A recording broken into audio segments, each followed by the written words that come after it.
الرحمن الرحيم. السلام عليكم ورحمة الله وبركاته. إن الحمد لله نحمده ونستعينه ونستغفره ونعوذ بالله من شرور أنفسنا وسيئات أعمالنا. من يهده الله فلا مضل له ومن يضلل فلا هادي له. أشهد أن لا إله إلا الله وحده لا شريك له وأشهد أن محمدا عبده ورسوله لا نبي بعده. يا أيها الذين آمنوا اتقوا الله حق تقاته ولا تموتن إلا وأنتم مسلمون. يا أيها الناس اتقوا ربكم الذي خلقكم من نفس واحدة وخلق منها زوجها وبث منهما رجالا كثيرا ونساء واتقوا الله الذي تساءلون به والأرحام إن الله كان عليكم رقيبا. يا أيها الذين آمنوا اتقوا الله وقولوا قولا سديدا يصلح لكم أعمالكم ويغفر لكم ذنوبكم ومن يطع الله ورسوله فقد فاز فوزا عظيما. أما بعد فإن أصدق الحديث كتاب الله وخير الهدي هدي محمد صلى الله عليه وسلم وشر الأمور محدثاتها فإن كل محدثة بدعة وكل بدعة ضلالة وكل ضلالة في النار. معاشر المسلمين والمسلمات رحمكم الله. Tatkala Rasulullah sallallahu alaihi wasallam memberikan perumpamaan ilmu laksana air hujan, di dalam suatu hadis Rasulullah menyampaikan bahwasanya ilmu kalamullah laksana air hujan yang turun dari langit, menetes membasahi bumi, menghidupkan dengan izin Allah bumi yang telah mati, menumbuhkan tumbuh-tumbuhan.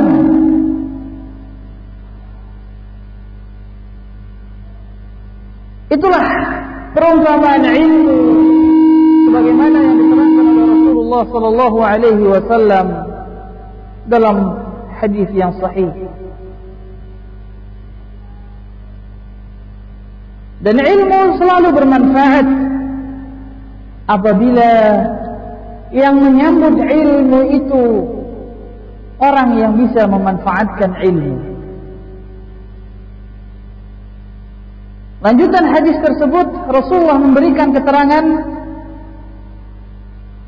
tatkala ilmu seperti air hujan dan dia menetes di atas permukaan bumi, di atas tanah. Kemudian Rasulullah memberikan perumpamaan macam-macam tanah. Tanah yang menyambut air hujan itulah bentuk daripada manusia-manusia yang menerima ilmu. Itulah bentuk daripada hati-hati manusia yang menerima ilmu. Sebagaimana tanah tidak satu macam, begitu pula manusia tidak satu macam pula. Ada tanah yang subur, dia menerima air hujan, lalu tanah tersebut menyimpan air dan lalu menumbuhkan tumbuh-tumbuhan dengan izin Allah. Ada tanah yang dia cuma menyimpan air hujan tapi tidak menumbuhkan tumbuh-tumbuhan. Dan ada tanah liat, air hujan jatuh mengalir di atasnya, tidak ada air yang dia tampung, dan tidak ada tumbuh-tumbuhan yang dia tumbuhkan. Begitu juga halnya dengan manusia. Berbagai macam. Ada yang mendengarkan ilmu disampaikan, ilmu sampai ke telinganya, didengar oleh telinganya, difahami oleh hatinya.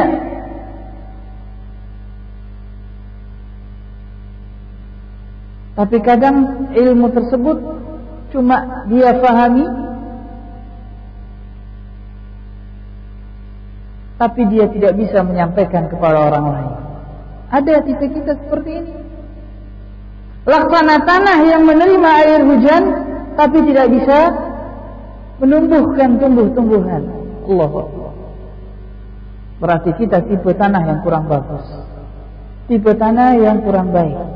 Datang ke majelis ilmu cuma paham dan tidak bisa menyampaikan, tidak bisa mendakwahkan, walaupun kadang dia bisa mengamalkannya. Dan ini kurang baik. Bahkan ada yang lebih jelek daripada ini, itu tanah liat. Menerima air hujan, kemudian membuangnya. Tidak ada air yang menempel masuk ke dalam tubuhnya, dan tidak pula ada tumbuh-tumbuhan yang bisa dia tumbuhkan. Laksana seorang hamba yang mendengarkan ilmu tersebut dia terima, masuk telinga kanan, keluar lagi dari telinga kanan. Mental ilmunya. Tidak melahirkan amalan dan tidak melahirkan dakwah. Tidak melahirkan amalan dan tidak melahirkan seruan dakwah. Dan ada ilmu yang diterima oleh tanah, ada ilmu yang diterima oleh manusia yang baik, hati yang baik, ibarat air hujan yang diterima oleh tanah yang baik. Air disimpan, kemudian dia menghasilkan tumbuh-tumbuhan.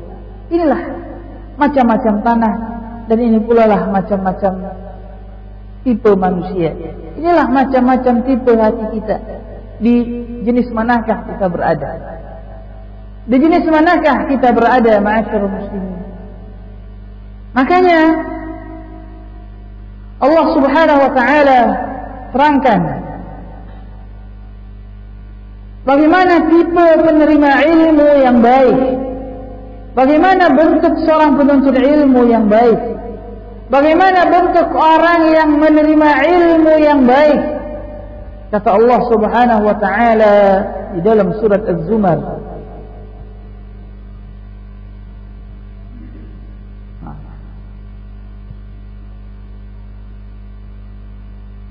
فبشر عباد الذين يستمعون القول فيتبعون أحسنه أولئك الذين هداهم الله وأولئك هم أولو الألباب. Ayat yang ke-17 dan ayat yang ke-18 daripada surat Az-Zumar. فبشر عباد الذين يستمعون القول فيتبعون أحسنه أولئك الذين هداهم الله وأولئك هم أولو الألباب. Sampaikanlah berita gembira kepada hamba-hambaku. Di sini Allah menyampaikan berita gembira buat mereka. Sampaikan berita gembira buat hamba-hambaku. Yang mana?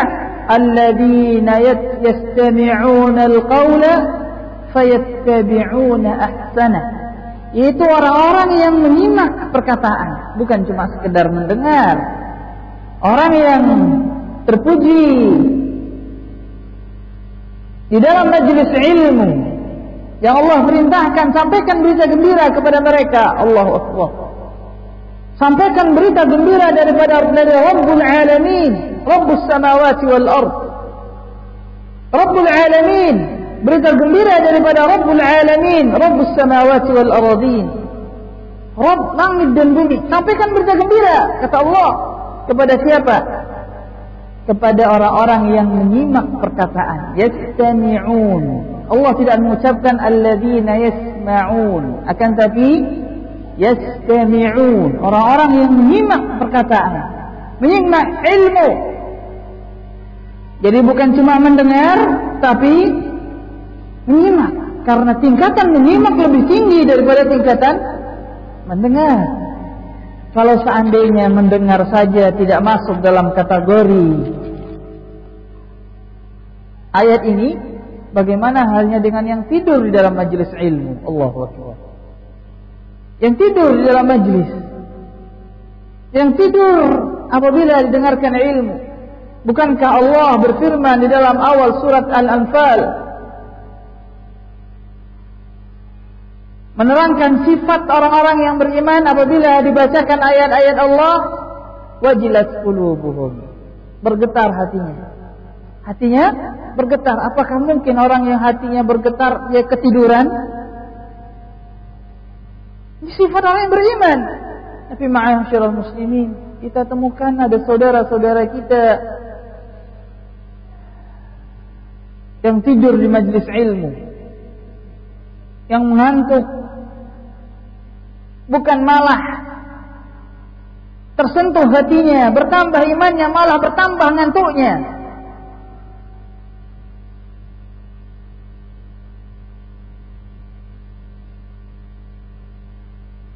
Na'udzubillah, tsumma na'udzubillah. Alladzina yastami'una al-qawla, yaitu yang baik, penuntut ilmu yang baik, penerima ilmu yang baik, pendengar ilmu yang baik, yaitu alladzina yastami'una al-qawla, orang yang mendengar, menyimak perkataan. Lalu bagaimana? Fayattabi'una ahsanah. Ini sifat yang kedua. Lalu mereka mengikuti yang paling baik di antaranya. Mengikuti yang paling baik. Di sini Allah tidak mengatakan fayattabi'una hasana, yang faham bahasa Arab. Allah tidak mengatakan lalu dia mengikuti yang baik, akan tapi Allah mengatakan yang mengikuti yang terbaik, yang paling baik. Di sini diambil pelajaran penting ma'asyiral muslimin yang sering tidak disadari oleh kita. Apa pelajarannya? Yang pertama, di akhir ayat kata Allah, wa ulaika hum ulul albab, mereka lah orang-orang yang memiliki hati. Memiliki hati. Jadi orang yang memiliki hati adalah orang yang memilih yang terbaik dari dua yang baik. Ini seorang mukmin yang mendapatkan berita gembira, bukan cuma mengikuti yang baik, akan tapi dia mengikuti yang terbaik dari yang baik. Makanya kata para ulama, seorang yang berakal adalah dia yang mengikuti yang terbaik dari yang baik. Bukan cuma bisa mengikuti yang baik dari yang buruk, tapi yang mengikuti yang terbaik daripada yang baik. Pelajaran yang diambil. Pelajaran yang diambil juga dari firman Allah, fayattabi'una ahsanah, dan mengikuti yang terbaik, menunjukkan bahwasanya tidak ada seorang pun manusia yang sempurna. Tidak ada seorang pun yang sempurna, termasuk yang menyampaikan ilmu.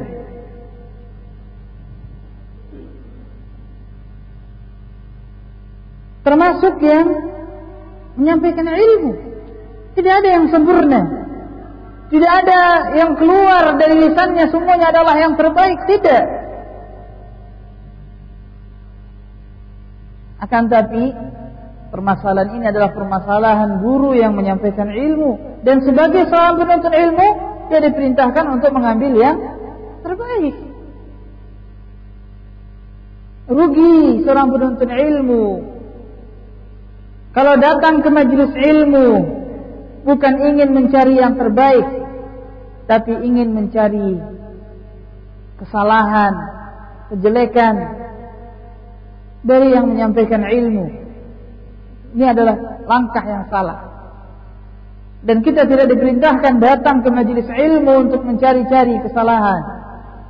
tapi datang ke majlis ilmu untuk yastami'una al-qawla, menyimak perkataan lalu mengikuti yang terbaik. Apabila seseorang mencari ilmu, atau katakanlah apabila kita ingin mendapatkan ilmu dari seseorang yang tidak ada salah, maka kita tidak akan pernah mendapatkan ilmu ini selama-lamanya. Ingin mendapatkan ilmu dari seseorang yang tidak memiliki kesalahan, maka dia tidak akan mendapatkan ilmu. Karena salah adalah sifatnya manusia. Bukankah Rasulullah bersabda, kullu bani Adam khata'? Setiap anak Adam adalah orang yang memiliki banyak kesalahan. Khata', sighat mubalaghah, memiliki banyak kesalahan. Kalau di dalam menuntut ilmu kita mensyaratkan saya harus menuntut ilmu dari orang yang tidak memiliki salah dan kekhilafan, maka kita tidak akan pernah mendapatkan ilmu selama-lamanya.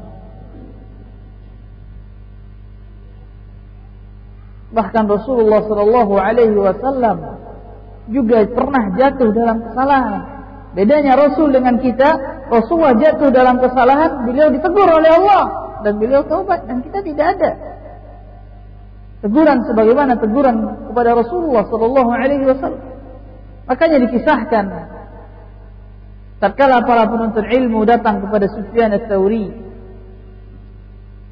lalu Sufyan ats-Tsauri menghardik mereka. Dan sebagian para ulama dari kalangan tabi'in, mereka sangat memuliakan ilmu, sangat mengagungkan ilmu. Kadang-kadang berbenturan dengan para penuntut ilmu yang masih menganggap ilmu setengah-setengah. Sebagian daripada para tabi'in, apabila dia datang ke majlis ilmu, beliau begitu khusyuknya, beliau begitu tenangnya, sehingga mendengar suara berisik sedikit saja, beliau langsung pergi meninggalkan majlis ilmu. Dan silahkan baca para salafus saleh di sini, langsung pergi meninggalkan majlis ilmu. Begitu juga halnya dengan Sufyan ats-Tsauri rahimahullahu ta'ala, Imam Fadil. Tatkala beliau datang ke majlis ilmu, sebagian para penuntut ilmu datang dari jauh. Begitu datang ke dalam majlis ilmu, ditegur dan dinasihati dan dimarahi oleh Sufyan ats-Tsauri. Di suatu kesempatan datang Imam Syafi'i, teman daripada Sufyan ats-Tsauri,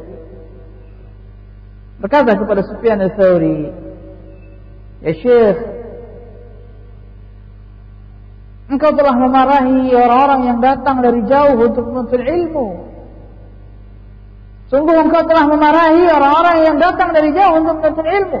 Apa kata Sufyan ats-Tsauri? "Hum hamqa idzan."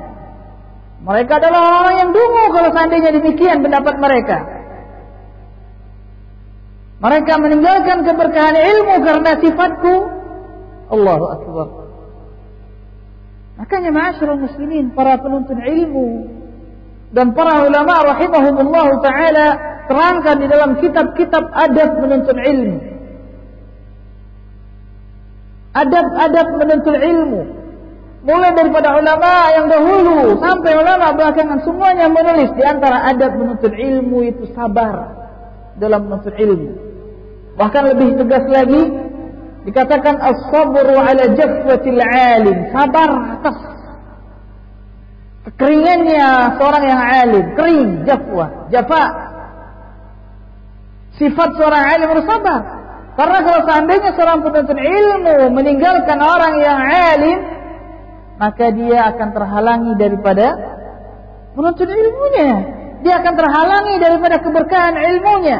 Kejelekan akhlak seorang alim itu adalah tanggung jawab dia kepada Allah, sementara keberkahan ilmunya dibutuhkan oleh seorang penuntut ilmu.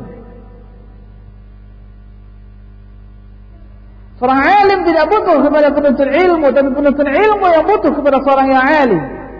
Kalau seandainya seorang penuntut ilmu tidak memiliki sifat yang sabar dalam penuntut ilmu, maka dia terhalangi daripada keberkahan ilmu. Manusia apabila terhalangi daripada keberkahan ilmu, apa yang terjadi? Apa yang terjadi ma'asyiral muslimin?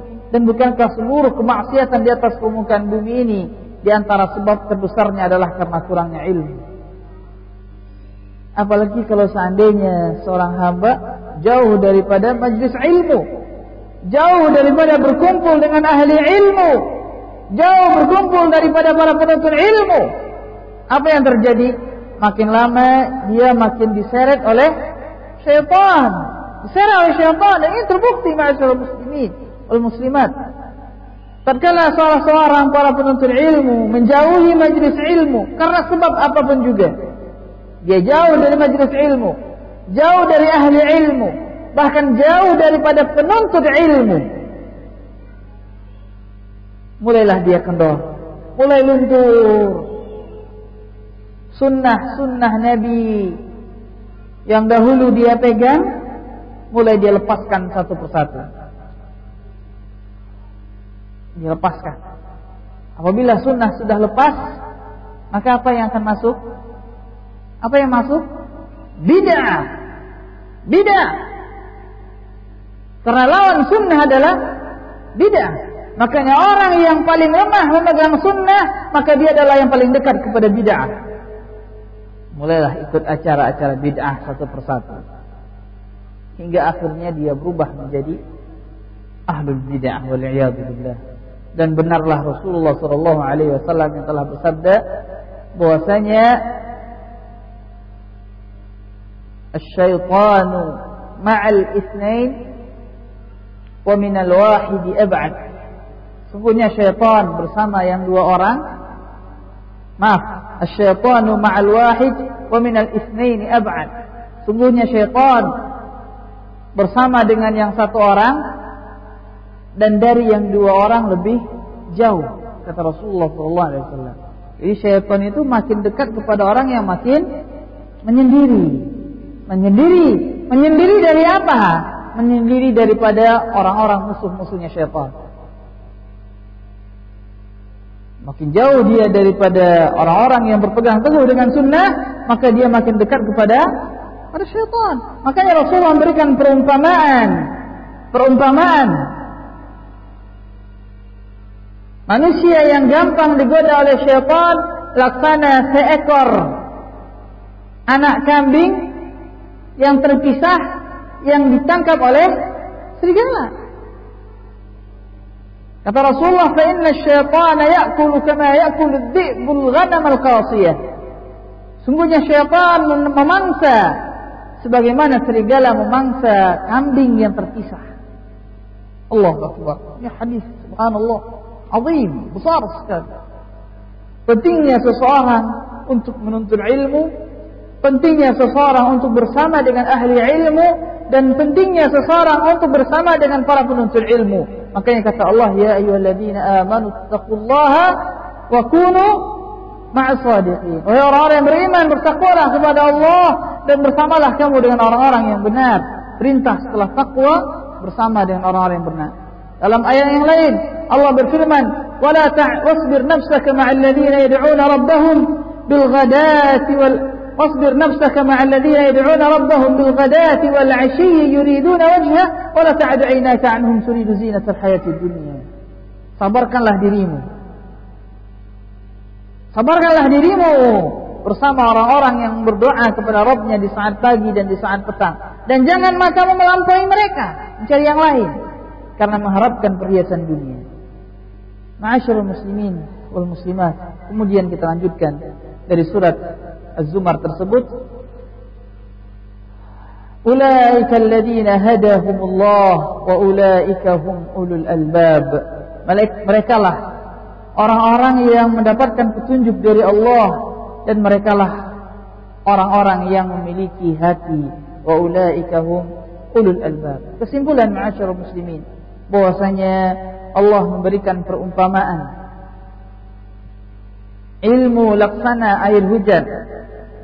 Rasulullah memberikan perumpamaan ilmu laksana air hujan, dan manusia yang menerima ilmu laksana tanah yang menerima air hujan. Ada tanah yang liat menerima air, tapi tidak ada yang membekas pada dirinya, tidak ada manfaat yang dia lahirkan. Ada air, ada tanah yang menerima air hujan, coba diserapnya, tapi tidak melahirkan tumbuh-tumbuhan. Ini perumpamaan seseorang yang mendapatkan ilmu, dia terima, dia pahami, tapi dia tidak bisa menyampaikannya. Cuma buat dirinya sendiri. Dan yang ketiga, ada yang menerima ilmu, memahaminya, mengamalkannya, kemudian menyampaikannya. Di manakah kita berada pada saat sekarang ini? Kemudian kita juga telah menyampaikan firman Allah Subhanahu wa taala, perumpamaan Allah menerangkan manusia yang terbaik dalam mensikapi ilmu, yang mendapatkan berita gembira dari Allah, itu seorang hamba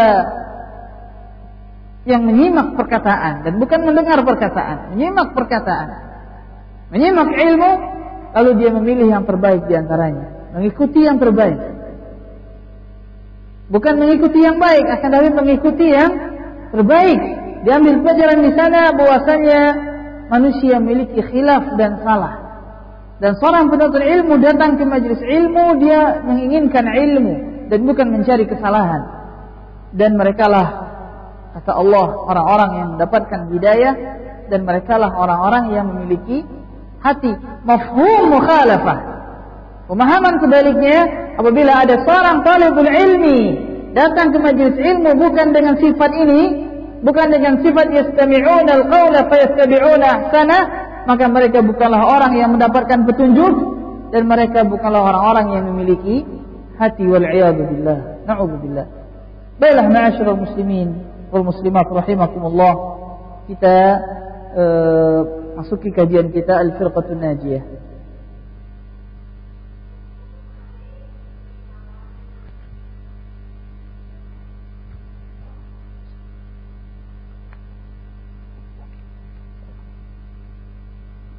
Nomor yang kelima.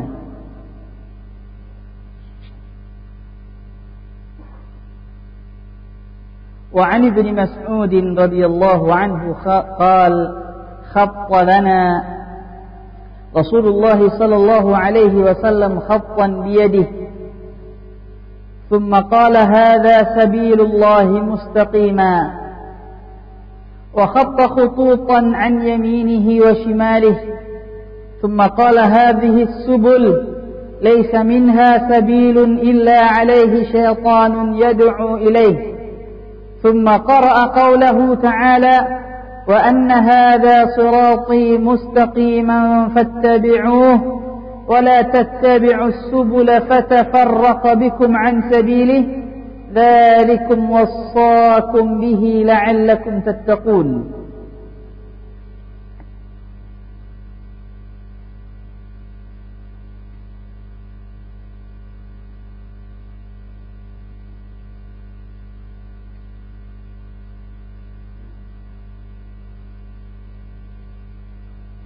Dari sahabat yang mulia Abdullah bin Mas'ud radhiyallahu taala anhu, beliau berkata,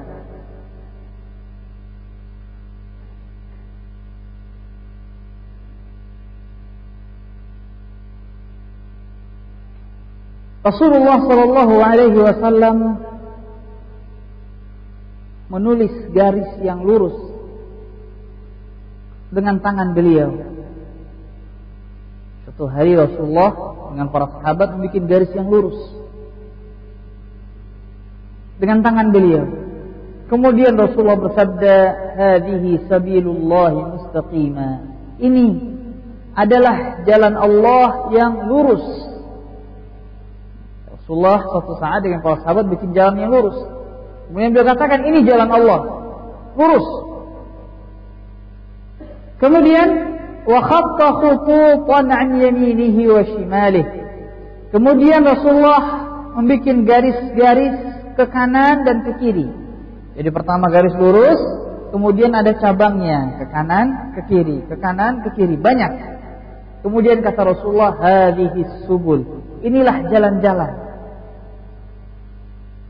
Laisa minha sabilun illa alaihi syaitanun yad'u ilaihi.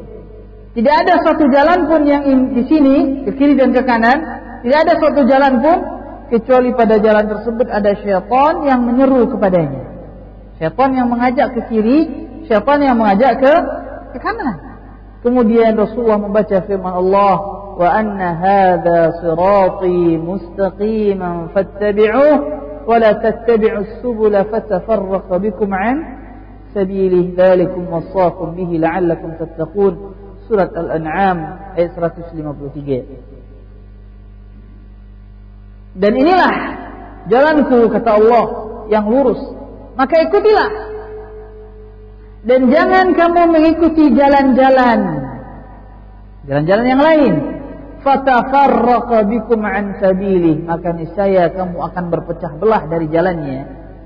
Dzalikum wasaqakum bih, demikianlah Allah mewasiatkan kepadamu dengannya, merintahkan kepadamu dengannya. La'allakum tattaqun, semoga kamu bertakwa. Hadis sahih diriwayatkan oleh Imam Ahmad dan Imam An-Nasa'i rahimahullahu ta'ala. Di dalam hadis ini, ma'asyiral muslimin, kita langsung saja dalam hadis ini kita mengambil beberapa faedah, beberapa pelajaran. Para ulama menamakannya faedah ilmiah. Bahwasanya perpecahan umat Islam merupakan sunnah kauniyah. Saya katakan sunnah kauniyah dan bukan sunnah syar'iyyah, supaya kita bisa membedakannya. Apa perbedaan sunnah kauniyah dengan sunnah syar'iyyah? Mungkin kita bisa membacanya di buku-buku atau kita akan menerangkan pada suatu saat, dan ini pernah kita terangkan. Bahwasanya perpecahan umat Islam merupakan sunnah kauniyah, ketentuan Allah, ketetapan dari Allah, supaya di sanalah muncul orang-orang yang berpegang teguh dengan sunnah dan mana yang bukan. Liyahlika man halaka an bayyinah wa yahya man hayya an bayyinah, supaya orang-orang yang binasa,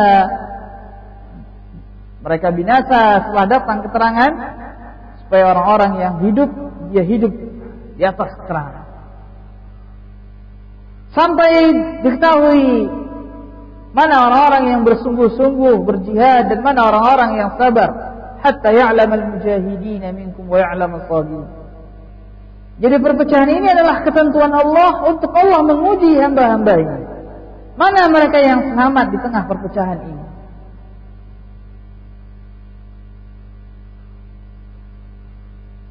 Ini faedah yang pertama. Faedah yang kedua,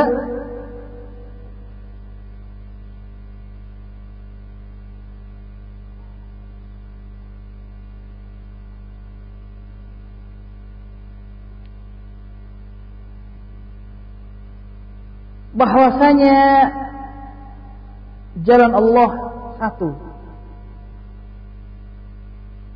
Diambil dari hadis, potongan hadis ini, khatta lana Rasulullah sallallahu alaihi wasallam khattan biyadi. Rasulullah membikin satu garis dengan tangannya. Berarti jalan Allah satu. Kemudian Rasulullah mengatakan, hadza sabilullahi mustaqima, ini jalan Allah lurus. Jadi jalan Allah satu dan lurus. Jalan keselamatan cuma satu dan lurus.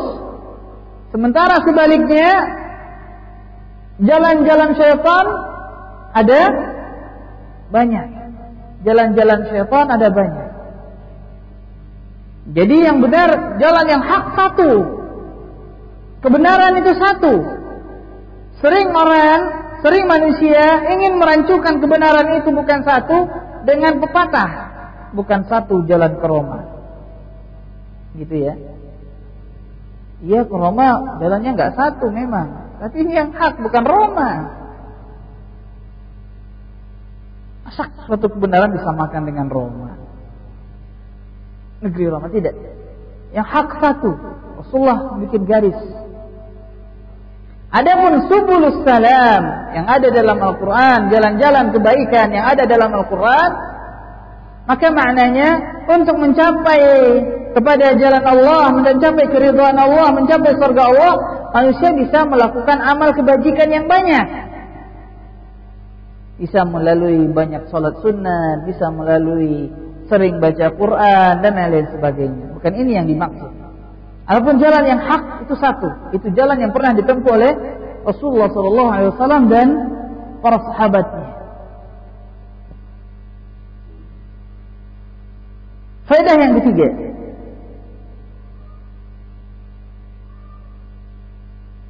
faedah ini diambil daripada perkataan Rasulullah dalam hadis ini, "Laisa minha sabilun illa 'alaihi syaitanun yad'u ilaih." Tidak ada suatu jalan pun, itu jalan-jalan yang ke kiri dan ke kanan, kecuali di atasnya ada syaitan yang menyeru kepadanya. Berarti faedah yang diambil di sini bahwasanya setiap golongan-golongan yang menyimpang maka mereka memiliki da'inya, penyerunya, dan memiliki pengikutnya. Ada penyerunya, ada pengikutnya. Makanya jangan aneh, jangan merasa heran. Loh, itu aliran sudah sejelas-jelas itu kok masih ada yang ngikutinya? Kan begitu. Ada yang ngaku nabi palsu, ngaku nabi, enggak ngaku nabi palsu, ngaku nabi beneran, padahal nabi palsu. Masih ada pengikutnya. Bahkan kadang yang ngikutinya itu punya titel sarjana para S1, S2, ST. Apa ST?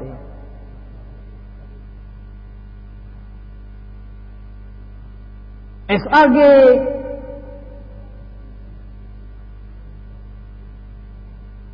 Kok aneh masih mau mengakui kenabian yang palsu tersebut? Jangan aneh. Kenapa? Karena Rasulullah telah menerangkan jauh hari bahwasanya pada masing-masing jalan ada syaitan yang menyeru padanya, syaitan yang mengajaknya. Baik syaitan dari kalangan manusia ataupun syaitan dari kalangan jin. Dan Allah telah berfirman dalam Al-Quran, "Wa kadzalika ja'alna likulli nabiyyin 'aduwwan syayatinal insi wal jin yuhi ba'dhum ila ba'd zukhrufal qawl."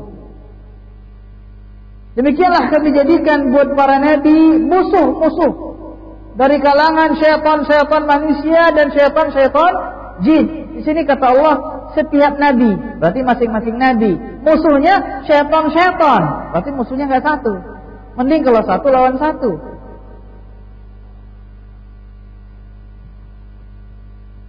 Jadi satu nabinya musuhnya syaitan-syaitan, syayatinul insi wal jin, syaitan-syaitan jin dan syaitan-syaitan manusia yang mewahyukan kepada sebagian di antara mereka dengan bagian yang lain perkataan yang dihiasi. Zukhrufal qawli.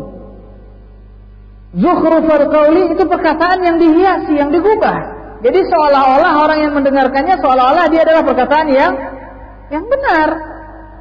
Makanya nabi-nabi palsu dan orang-orang yang menyimpang kelihatan sekilas perkataannya benar, karena perkataannya adalah perkataan yang telah dihiasi. Siapa yang mewahyukan? Syaitan. Bisa saja ide tersebut, saya katakan ide tersebut dari temannya manusia, atau mungkin dari syaitan jin beneran, lagi menung-menung, lagi bengong, dibisikin, wah ini caranya yang hebat, dari kalangan jin, dan itu tidak mustahil. Makanya kadang syaitan yang mendatangi di Indonesia sama dengan syaitan yang mendatangi di negara-negara lain, membisikkan sama, karena mungkin yang bisikinnya jinnya sama. Allahu a'lam. Contoh patung mana di Mekah dahulu di zaman Rasulullah ada patung Lata, ada patung Uzza, ada patung mana? Wa manatat tsalitsatal ukhra, kata Allah Subhanahu wa taala. Ada patung mana? Itu sudah dihancurin oleh sahabat Rasulullah tatkala penaklukan kota Mekah. Dihancurin patungnya hancur. Idenya belum hancur. Belakangan ini kata salah seorang ikhwan, bahwasanya di India ada juga yang nyembah patung dan namanya sama. Mana? Allahu Akbar. Berarti pemikiran lama dimunculkan kembali. Bisikan mungkin syaitan yang mana lama mungkin pindah tempat, fungsi. Allahu a'lam. Ini faedah yang ketiga. Faedah yang keempat yaitu diambil dari sabda Rasulullah, wa anna hadza sirati mustaqiman fattabi'u. Dan ini jalanku yang lurus, firman Allah dalam surat Al-An'am 153. Dan ini jalanku yang lurus, maka ikutilah. Berarti kita diperintahkan untuk mengikuti jalan Allah, diikuti. Bukan maka fikirkanlah, bukan maka tambah-tambahlah, bukan maka buatlah yang baru. Tidak, tapi ikutilah. Kata para salaf, ittabi'u wa la tabtadi'u faqad kufitum. Ikuti, jangan bikin yang baru, kamu telah diberikan kecukupan. Allahu Akbar. Makanya dalam agama kita tidak perlu bikin-bikin yang baru, sudah ikuti aja kebiasaan Rasul dalam agama, bukan dalam masalah dunia. Sering disalahpahami dalam permasalahan ini, permasalahan dunia dibawa kepada permasalahan agama. Dalam permasalahan agama ikuti saja Rasul. Rasulullah nggak bikin A, jangan bikin A. Makanya dalam ayat ini fattabi'uh, maka ikuti. La yasluhu hadhihi al-ummah illa bima saluha bihi awwaluha. Umat ini tidak akan menjadi baik kecuali dengan sesuatu yang telah menyebabkan baik generasi pertamanya.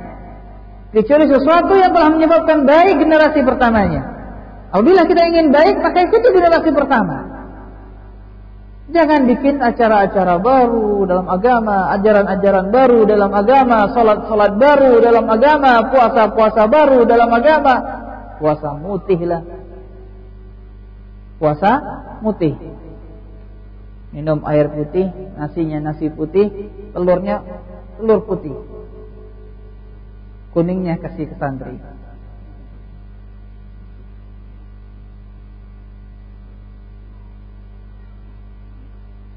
Padahal di zaman Rasulullah nggak pernah ketemu nasi. Dari mana datangnya puasa mutih? Subhanallah. Ketentuan dari mana?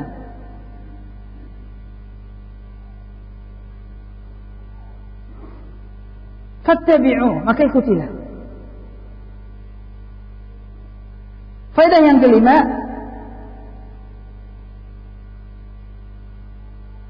wala tattabi'us subula fatafarraqa bikum an sabilih.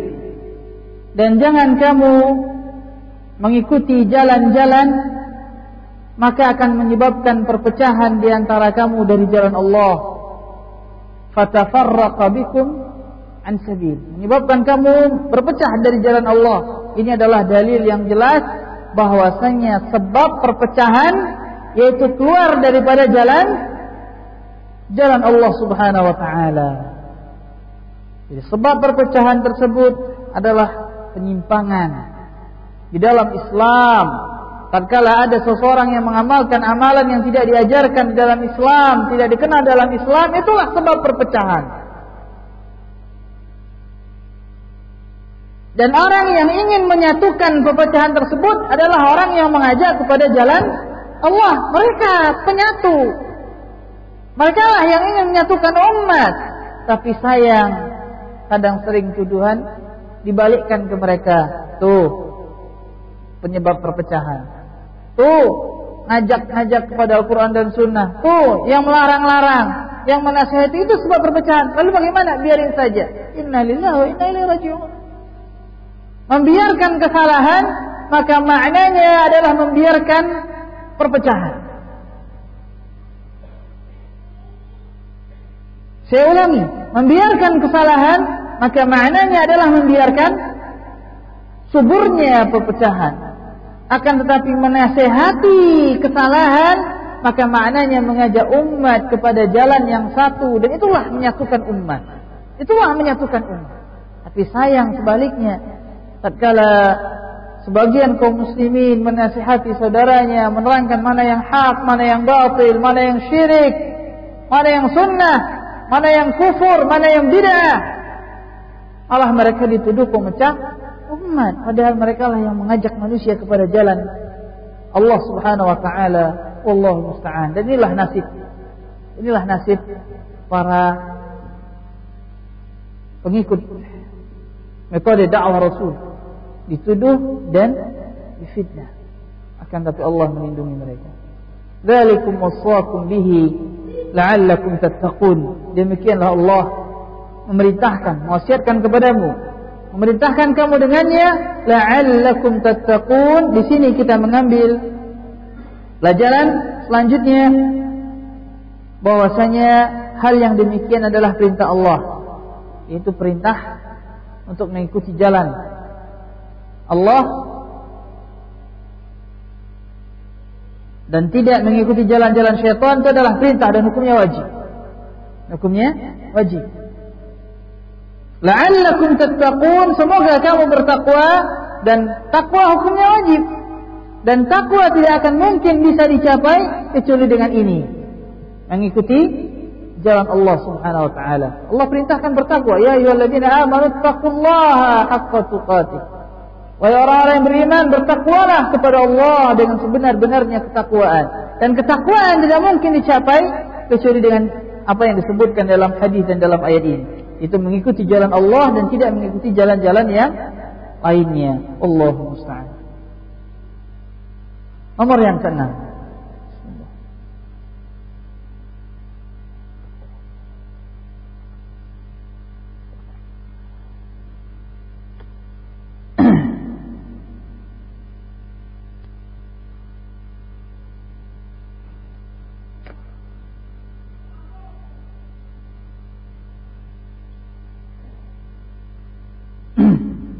Nomor yang ke-6, وقال الشيخ عبد القادر الجيلاني في كتابه الغنية: أما الفرقة الناجية فهي أهل السنة والجماعة، وأهل السنة لا اسم لهم إلا اسم واحد وهو أصحاب الحديث السلفيون. Dan telah berkata Syekh Abdul Qadir Al-Jailani di dalam kitabnya Al-Ghunyah.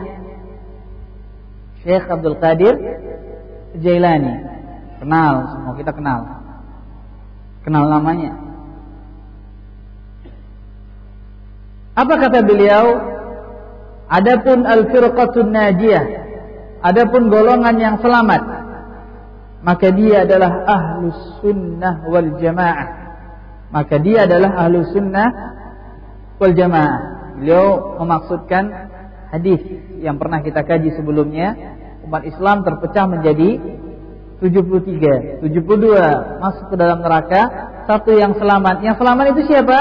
Yaitu ahlus sunnah wal jamaah. Wa ahlus sunnah la isma lahum.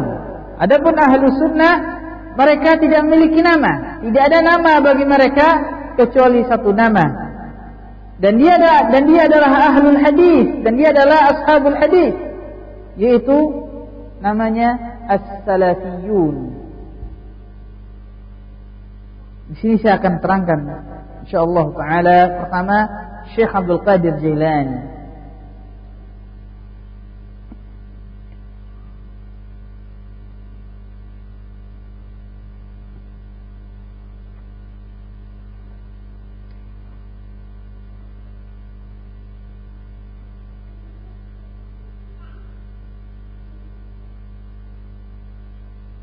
Syekh Abdul Qadir Jailani mungkin lebih terkenal di dunia mistik dibanding di dunia ilmu. Benar apa tidak? Lebih terkenal di dunia mistik. Sosok yang sakti mandraguna dan bisa menurunkan ilmu. Jadi banyak para dukun berbaju kiai atau kiai berbaju dukun. Menisbatkan diri atau menisbatkan ajaran kepada Syekh Abdul Qadir Jailani. Dan hampir banyak wirid tersebut telah menghadiahkan Al-Fatihah buat Syekh Abdul Qadir Jailani. Ila hadrati Syekh Abdul Qadir Jailani Al-Fatihah. Kan begitu. Sementara kenalkah mereka siapa Syekh Abdul Qadir Jailani? Kenalkah mereka dengan Syekh Abdul Qadir Jailani yang mereka beri gelar Al-Ghaus atau Al-Qutub? Ghaus, tempat minta tolong. Allahu Akbar. Tempat meminta pertolongan. Padahal dalam salatnya dia baca iyyaka na'budu wa iyyaka nasta'in. Tapi entah paham entah enggak paham. Iyyaka na'budu wa iyyaka nasta'in, tapi ada yang nasta'in selain Allah. Itu Syekh Abdul Qadir Jailani. Sampai para ulama terangkan bahwasanya kekufurannya orang-orang musyrikin di zaman Rasul itu masih mending, masih kecil dibandingkan kekufuran yang ada pada zaman sekarang. Kenapa? Sebagian para ulama mengatakan kekufuran, kemusyrikan di zaman Rasul itu masih lebih kecil dibandingkan kekufuran yang ada pada zaman sekarang. Kenapa? Karena kekufuran di zaman Rasul mereka cuma mensekutukan Allah di saat mereka tenang, nyaman di atas daratan. Begitu mereka mengarungi lautan, datang ombak bergulung, kapal mereka goyang, maka pada saat tersebut mereka mintanya cuma satu. Kepada siapa? Kepada Allah. Idza rakibu fil fulki da'u Allah mukhlishina lahud din, kata Allah. Mintanya kepada Allah, ya Allah, tentara Abraha tatkala hendak menghancurkan Ka'bah, para penyembah patung di sekitar Ka'bah lari unggang-langgang, lari kalang kabut. Lupa dia patung Latanya, lupa patung Uzzanya. Patung Lata sama Uzza ditinggalin di sana. Berdoanya minta kepada Allah, ya Rabb, sungguhnya rumah ini adalah rumahmu. Ya Allah, rumahmu ini adalah rumahmu, Engkau yang bisa melindunginya. Mintanya kepada Allah. Ini orang musyrikin dulu, orang musyrikin zaman dahulu. Apabila dalam kesempitan mereka kembali berdoa kepada yang satu, Rabbul Alamin, kepada Allah. Tapi orang musyrikin zaman sekarang, kata sebagian para ulama, tatkala dalam musibah malah menyuruhnya ya Syekh Abdul Qadir Jailani. Tatkala kapal mereka gelombang, mereka menyuruhnya kepada ya Syekh Abdul Qadir Jailani. Sehingga diyakini Syekh Abdul Qadir Jailani ini penguasa salah satu kutub. Tah kutub timur, tah kutub barat, saya tak paham. Jadi dunia ini ada beberapa kutub dan salah satu penguasanya Syekh Abdul Qadir Jailani. Lalu Allah jadi apa? Penguasa apa buat mereka? A'udzubillah. Sehingga ada buku yang berjudul Al-Manaqib, keutamaan Syekh Abdul Qadir Jailani, ditulis oleh seseorang yang tidak bertanggung jawab, dan biasanya buku tersebut dikumpulkan dari hasil cerita nenek moyang.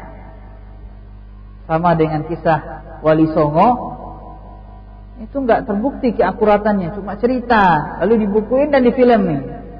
Manusia percaya. Nah, di dalam manaqib Syekh Abdul Qadir Jailani itu kisah-kisah yang luar biasa. Suatu sore seorang ibu nangis mendatangi Syekh Abdul Qadir Jailani. Ditanya kenapa? Anak saya barusan meninggal. Masya Allah. Syekh Abdul Qadir Jailani terbang ngejar malaikat maut. Iya, saya pernah baca bukunya manaqib seperti ini. Kejar malaikat maut, ketemu malaikat maut, lagi bawa keranjang isinya roh muridnya Syekh Abdul Qadir Jailani, anaknya ibu itu. Diminta, malaikat gak mau, tempur. Mirip cerita Gatot Kaca, Gatot Koco. Gitu ya Mas ya. Mana ini mas-mas kita? Akhirnya malaikat kalah, rohnya jatuh, masuk nyawa. Muridnya hidup kembali. Allahu Akbar. Seolah-olah malaikat mencabut nyawa tanpa izin dari Allah, sehingga izin Allah itu bisa digugat oleh Syekh Abdul Qadir Jailani. Subhanallah. Bahkan di Irak sana, tepatnya di Madrasah Al-Qadiriyah, di sana ada kuburan Syekh Abdul Qadir Jailani. Di salah satu dinding kubur tersebut, tentunya kubur tersebut sudah dibikin rumah, dibikin kubah, biasa kuburan-kuburan yang dianggap keramat biasanya gitu. Dihiasi, dibikin kelambu. Begitu juga dengan Syekh Abdul Qadir Jailani, kuburannya dibikin, kemudian di salah satu dinding ditulis salah satu bahasa dengan salah satu abjad bait syair dengan bahasa Farsi, yang artinya dalam bahasa kita bahwasanya Syekh Abdul Qadir ini memiliki dua kampung, Malakad Darain, memiliki dua kampung, kampung dunia dan kampung akhirat. Penghulu Bani Adam yaitu Syekh Abdul Qadir Jailani. Bulan, matahari, arash dan kursi Allah dan qalam semuanya berada di bawah telapak kaki Syekh Abdul Qadir Jailani. Na'udzubillah. Ini siapa Syekh Abdul Qadir Jailani? Mereka tidak tahu. Begitu para ulama melihat siapa Syekh Abdul Qadir Jailani,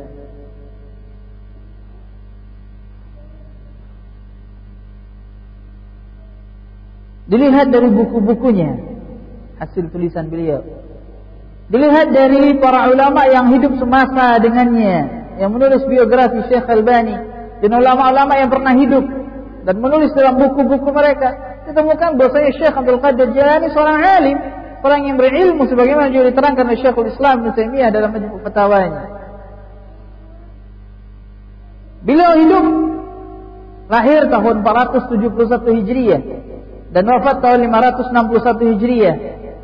Dan beliau semasa dengan para ulama imam seperti Imam Ibnu Jauzi.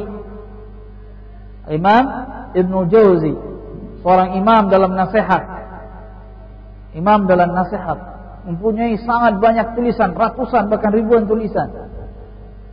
Semasa dengan Imam Ibnu Qudamah Al-Maqdisi, seorang ahli fikih dari kalangan Hambali yang mengarang kitab induk di dalam fikih Al-Mughni. Semasa dengan Ibnu Salah Ahlul Hadis, semasa dengan Al-Imam Al-Munziri, semasa dengan Abu Syamah dan yang lain-lain sebagainya. Adapun pengakuan-pengakuan orang sufi tersebut adalah satu hal yang tidak berdiri di atas bukti dan berlebih-lebihan, gulu. Nah, di sini pengarang buku kita Syekh Muhammad bin Jamil Zainu hafizahullah taala wa ra'ah, beliau menulis salah satu perkataan Syekh Abdul Qadir Jailani di antara hikmah yang diambil di sini, bahwasanya Syekh Abdul Qadir Al-Jailani bukan sebagaimana yang mereka tuduhkan, mereka sebarkan, mereka yakini. Makanya saya katakan di awal, Syekh Abdul Qadir ini lebih terkenal di dunia mistik. Banyak orang-orang ngaku dapat ilmu langsung, ilmu kesaktian langsung daripada Syekh Abdul Qadir Jailani, dari Nabi Khidir, dari Wali Songo, padahal yang datang syaitan yang ngajari, bukan Syekh Abdul Qadir Jailani dan bukan Nabi Khidir. Wal'iyadzubillah. Apa perkataan Syekh Abdul Qadir Jailani? Ammal firqatun najiyah fahiya ahlus sunnati wal jamaah, wa ahlus sunnah la isma lahum illa ismun wahidun wa huwa ashabul hadith as-salafiyun. Adapun ahlus sunnah wal jamaah, adapun golongan yang selamat, maka dia adalah ahlus sunnah wal jamaah. Dan ahlus sunnah wal jamaah mereka tidak memiliki nama kecuali satu nama, dan dia adalah ashabul hadis, yaitu as-salafiyun. Di sini ma'asyiral muslimin rahimakumullah, beliau menerangkan golongan yang selamat. Golongan yang selamat yaitu ahlus sunnah wal jamaah. Ahlus sunnah dinisbatkan kepada sunnah Nabi. Al jamaah dinisbatkan kepada jamaahnya para sahabat Nabi. Jadi dia adalah penisbatan kepada pemahaman, kepada sumber, mengikuti sunnah, dan di dalam pemahaman dia mengikuti jamaah para sahabat Rasulullah sallallahu alaihi wasallam, dan mereka adalah ashabul hadis. Dan mereka adalah ashabul hadis. Ashabul hadis yaitu pengikut hadis, ahlul hadis, dan mereka adalah as-salafiyun. As-salafiyun dari kata-kata salafus salih. Kata-kata salafi atau salafiyah atau salafiyun atau salafiyin dinisbatkan kepada salafus salih. Apa arti salafus salih? Orang-orang yang terdahulu yang saleh. Siapa mereka?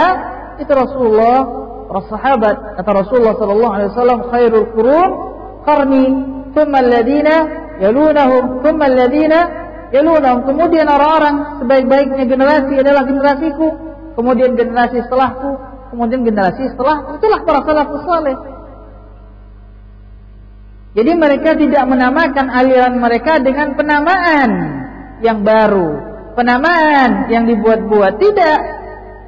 Makanya penamaan itu saja sudah bid'ah.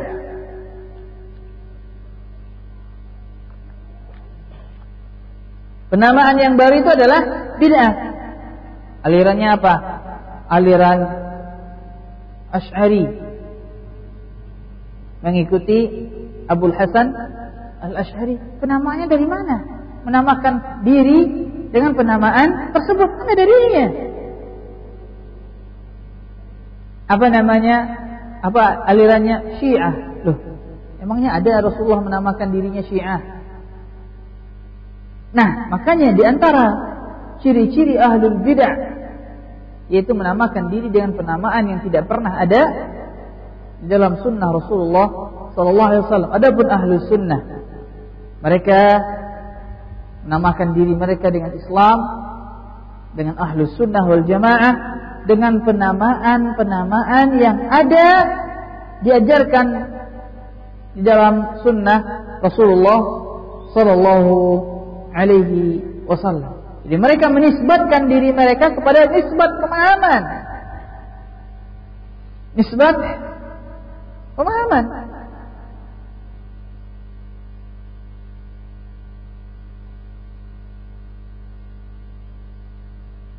Makanya ma'asyiral muslimin rahimakumullah, kenapa mereka menisbatkan diri kepada salafus salih? Karena untuk membedakan dari sisi pemahaman. Ini paham? Untuk membedakan dari sisi pemahaman. Karena masing-masing Rasulullah bersabda bahwasanya umat Islam terpecah menjadi 73, dan ke-73 golongan ini masing-masing mengaku mempunyai dalil. Bukankah demikian? Ya, masing-masing ada Al-Qur'annya, masing-masing ada dalil dari hadisnya. Bedanya di mana? Bedanya di mana dengan al-firqatun najiyah dengan ahlus sunnah wal jamaah? Bedanya dari sisi pemahaman. Adapun ahlus sunnah wal jamaah, pemahaman mereka itu pemahaman jamaah, itu jamaahnya Rasul dan para sahabat. Pemahaman mereka adalah pemahaman salafus saleh. Pemahaman salafus saleh, orang-orang terdahulu itu kalangan para sahabat. Makanya seseorang yang berpegang teguh dengan sunnah, maka dia dinamakan ahlus sunnah atau dinamakan sunni. Seorang yang berpegang teguh dengan hadis dikatakan ahlul hadis. Seorang yang berpegang teguh dengan athar, apa arti athar? Sunnah, sama. Dikatakan ahlul athar atau dikatakan al-athari. Demikian. Seseorang yang berpegang teguh dengan ajaran para salaf dikatakan ahlus salaf atau salafi. Ini sesuai, dan dia bukan nama yang baru. Bukan nama yang baru dan bukan nama yang bid'ah. Sama. Dan dia adalah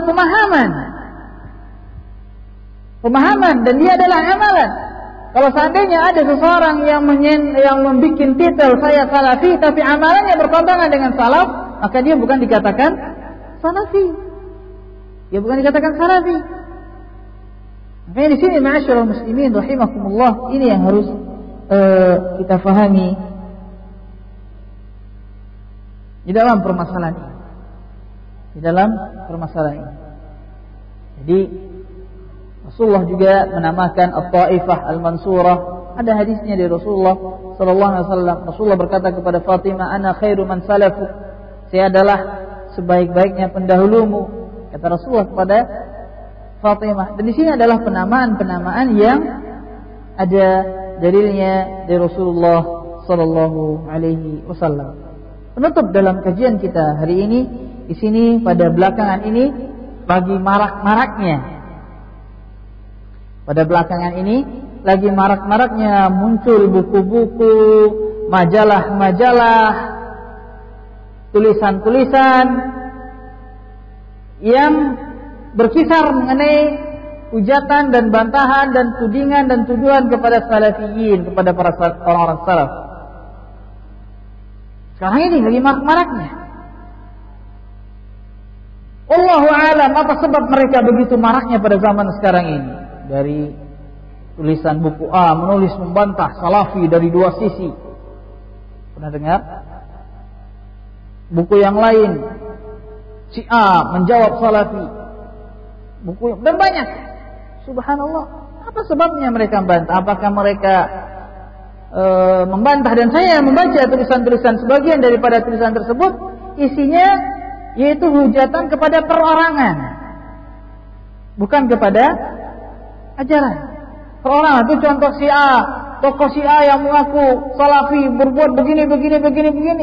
Subhanallah ya ikhwan, ini enggak gentleman namanya, enggak jantan. Kalau mau jujur di dalam permasalahan ini, ambil kitab Imam Ahmad, kitab Imam Syafi'i, kitab siapa lagi? Imam Hambali, kitab Imam Maliki, kitab Syekhul Islam Ibnu Taimiyah, Imam Ibnu Qayyim, ulama-ulama yang disepakati, ambil, baca buku mereka, buka, kemudian buka buku para ulama salaf, bandingkan di mana bedanya. Tidak ada bedanya.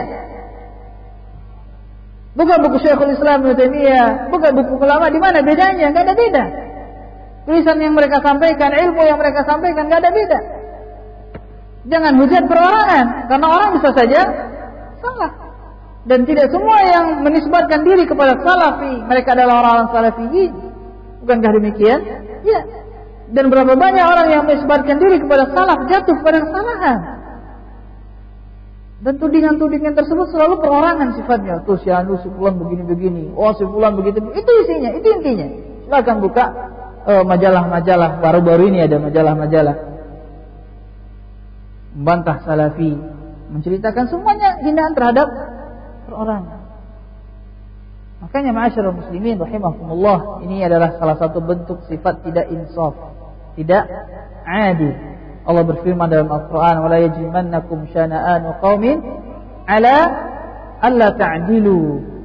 I'dilu huwa aqrabu littaqwa." Jangan kejahatan suatu kaum membuat kamu untuk bersikap tidak adil. Berbuat adillah, sungguhnya adil lebih dekat kepada ketakwaan. Ini kejahatan suatu kaum yang jahat, apalagi kebaikan suatu kaum.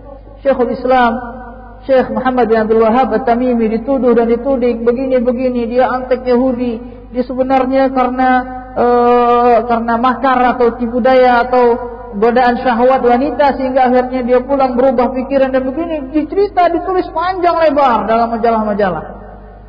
Sumbernya enggak jelas, sumbernya enggak akurat, dan lebih musibah di atas musibah lagi, majalah tersebut pun diambil dan dijadikan sumber oleh buku-buku yang tidak bertanggung jawab.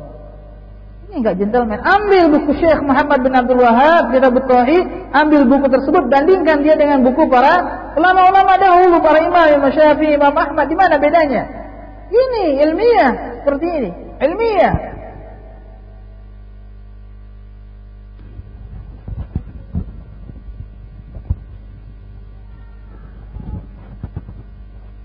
Dan beginilah dakwah ma'asyiral muslimin. Syekh Muhammad bin Abdul Wahhab, beliau mendapatkan rintangan yang besar dari saudaranya, dari bapaknya. Bapak sendiri dituduh. Nah, tapi tidak berbicara ilmiah. Buka buku akidah, buka pembicaraan akidah Syekh Muhammad bin Abdul Wahab, bandingkan dengan akidahnya Imam Ahmad, muridnya Imam Syafi'i, muridnya Imam Malik. Buka akidahnya Imam Bukhari, Imam Muslim, Imam Abu Dawud, Imam Tirmidzi, Imam Nasa'i, Imam Ibnu Majah, Imam Abu Hatim Ar-Razi. Di atasnya Muhammad bin Sirin.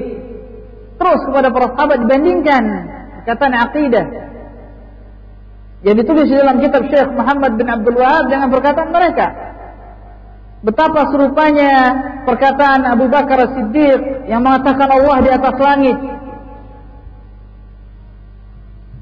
Perkataan Amr bin As. Perkataan para tabi'in.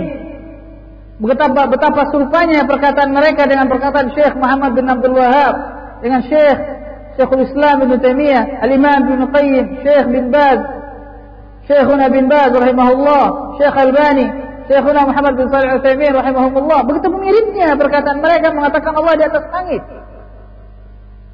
Tapi kok dituduh? Yang enggak mirip itu perkataan Allah mengatakan di mana-mana. Enggak ada perkataan sahabat mengatakan Allah di mana-mana. Ya, mereka ada dalil dari Al-Quran, tapi pemahamannya enggak pemahaman para sahabat Rasulullah sallallahu alaihi wasallam.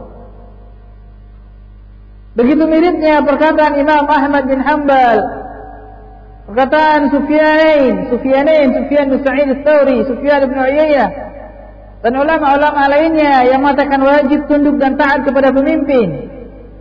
Dan sikap Abdullah bin Umar, sikap Umar bin Abdul Aziz, sikap Ibnu Abbas terhadap tunduk dan taat kepada pemimpin walaupun dia zalim. Angka miripnya pendapat tersebut dengan pendapatnya para sahabat. Dan yang berbeda adalah orang yang mengisinya, mengisi ajaran Rasulullah sallallahu alaihi wasallam dan tidak memahami nafs dengan pemahaman para sahabat Rasulullah sallallahu alaihi wasallam. Tapi tatkala dengan hujjah mereka kewalahan, hujjah dengan hujjah mereka kebingungan, akhirnya menjatuhkan dari jalan belakang, itu menjatuhkan secara perorangan. Si fulan kok ngomongnya begini, ini si fulan kok seperti itu, ini si fulan. Ya subhanallah, manusia ada salahnya, tapi yang kita lihat di sini itu permasalahan ilmiah. Makanya ma'asyiral muslimin rahimakumullah, ini adalah satu hal yang penting bagi seorang penuntut ilmu. Dia berilmu dengan ilmunya para sahabat Rasulullah sallallahu alaihi wasallam, apa yang difahami oleh para sahabat. Makanya ma'asyiral muslimin, kalau seandainya suatu saat kita menemukan tulisan-tulisan yang menghina ajaran Rasulullah sallallahu alaihi wasallam dan mempermasalahkan akidah yang benar, maka jangan kita hanyut dengan syubhat mereka. Lihat dengan pandangan ilmiah, lihat dengan insaf, dengan sikap adil. Jangan lihat dengan hawa nafsu wal iyad billah. Yang terakhir dalam kajian Al-Firqatun Najiyah nomor yang ke-7, ya'muruna Allah subhanahu wa ta'ala an na'tasima jami'an bil Qur'anil Karim wa an la nakuna minal musyrikin al-mutafarriqin fi dinihim syi'an wa ahzaba.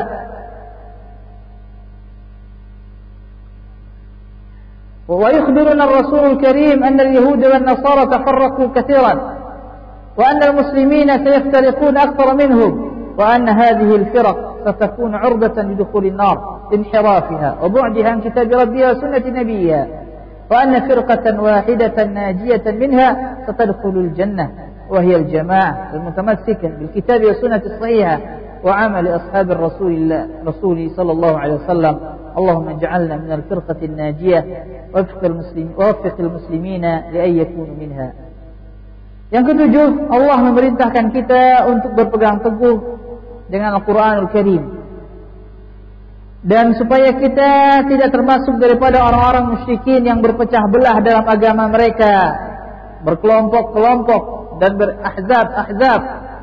Rasulullah menyampaikan kepada kita bahwasanya orang-orang Yahudi dan orang-orang Nasrani telah terpecah belah menjadi banyak, dan umat Islam akan berpecah belah lebih banyak lagi daripada mereka.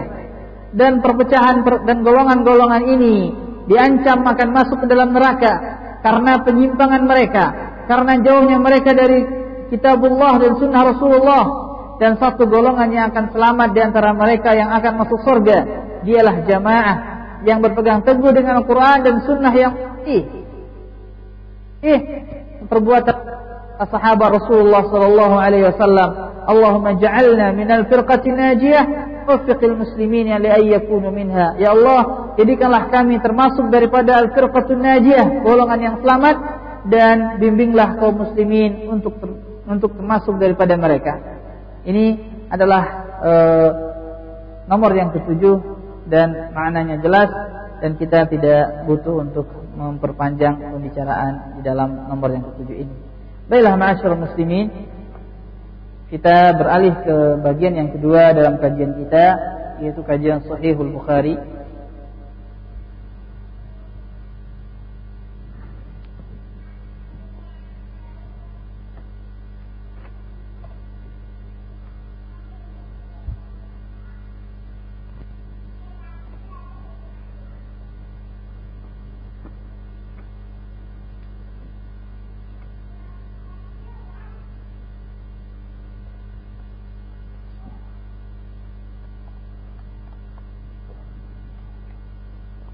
Bab yang ke-9,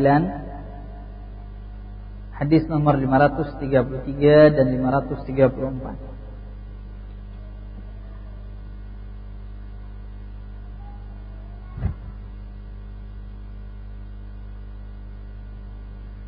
Babul ibrad bidzuhr fi syiddatil har.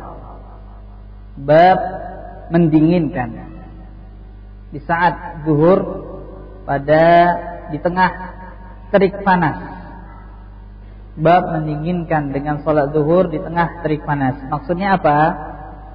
Bab al-ibrad mendinginkan bidzuhur, di waktu zuhur, di tengah terik panas. Maksudnya menunda salat zuhur di tengah teriknya panas siang. Menunda salat zuhur di tengah panas siang. Saya bacakan hadisnya. Qala haddatsana Ayyub ibn Sulaiman qala haddatsana Abu Bakar an Sulaiman qala Salih bin Kaysan haddatsana Al-A'raj Abdul Rahman wa ghayruhu an Abi Hurairah radhiyallahu ta'ala anhu wa Nafi' maula ibn Umar maula Abdullah ibn Umar radhiyallahu ta'ala anhum an Abdullah ibn Umar radhiyallahu ta'ala anhuma أنهما حدثاه عن رسول الله صلى الله عليه وسلم أنه قال إذا اشتد الحر فأبردوا عن الصلاة فإن شدة الحر من فيح جهنم. Rasulullah sallallahu alaihi wasallam bersabda, إذا اشتد الحر, apabila ishtad makin kuat panas, makin terik panas, apabila panas telah terik, telah kuat, jadi panasnya panas yang kuat, fa'abridu 'anis shalah, maka berdinginlah dari salat, maka tundalah salat di waktu terik. Sungguhnya panas yang bersangatan tersebut, syiddatul har min fayhi jahannam, dia berasal dari uapnya neraka jahannam, dari uap neraka jahannam.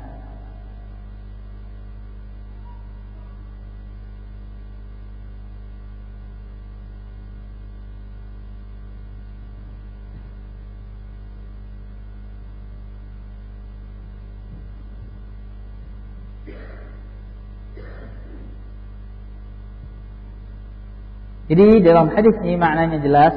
Rasulullah SAW terangkan bahwasanya apabila seseorang hendak melaksanakan sholat di tengah terik panas, biasanya puncaknya panas kapan? Sholat zuhur. Maka tunda sholat tersebut, kata Rasulullah SAW. Jadi keumuman perintah atau keutamaan salat di awal waktu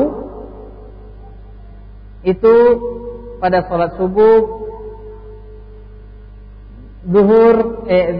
zuhur apabila tidak terik panas, asar, maghrib. Adapun Isya lebih afdalnya dia ditunda sampai pertengahan malam. Adapun Zuhur, jika seandainya panas begitu teriknya, maka Rasulullah memerintahkan kita untuk menundanya. Memerintahkan kita untuk menundanya. Ditunda sampai tidak panas lagi. Di sini tentunya menimbulkan pertanyaan. Di sini ada beberapa pertanyaan dan dijawab oleh Syekh Muhammad bin Shalih Al-Utsaimin. Apakah penundaan ini juga diberikan kepada suatu kaum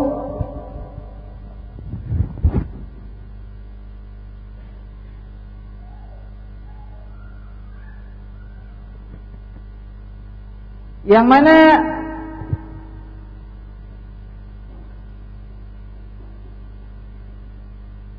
mereka bukan ingin melaksanakan sholat zuhur, tapi sholat Jumat. Kalau sholat zuhur tadi kan sudah jelas boleh ditunda. Lalu bagaimana dengan sholat Jumat? Apakah juga boleh sunnahnya ditunda? Ya, sholat Jumat mungkin bukan jam 12:04 atau jam 12:05, tapi jam 1:30. Apakah boleh ditunda? Dijawab oleh Syekh Muhammad bin Shalih Al-Utsaimin bahwasanya di sini hadis berbicara mengenai sholat zuhur dan bukan sholat Jumat. Dan juga dalam kitab-kitab Fathul Bari diterangkan khilafiyah di sana.